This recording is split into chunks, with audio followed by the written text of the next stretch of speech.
Красноярский хоккейный клуб «Сокол» провел очередные домашние поединки в рамках зоны Сибирь, Дальний Восток, первенства России. На своем льду подопечные Василия Олейника принимали Алтай из Барнаула. Встречи получились упорными и богатыми на события. В первый вечер шайба несколько раз попадала в штанги, нападающие не могли реализовать выгодные моменты для взятия ворот, а вратари выручали порой в самых сложных ситуациях.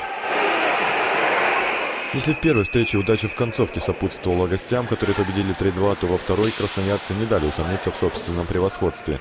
Место в воротах на сей раз занял молодой голкипер Безюк, заменивший неважно сыгравшего в предыдущей встрече 38-летнего Лисовца.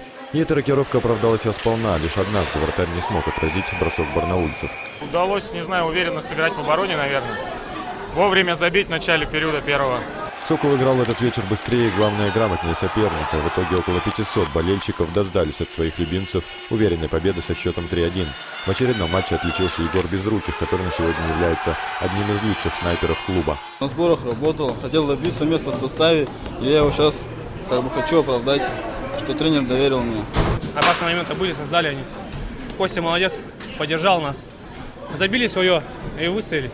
«Сокол» продолжает идти на втором месте в зоне Сибирь, Дальний Восток и теперь будет готовиться к выездным матчам в Ангарске и Прокопьевске. Телефон для ваших сообщений 292 55 04. Звоните мне или пишите на сайт ortvtv.ru. Сергей Кузовков, Дмитрий Зыков, Олег Голубин. Новости ОРТВ.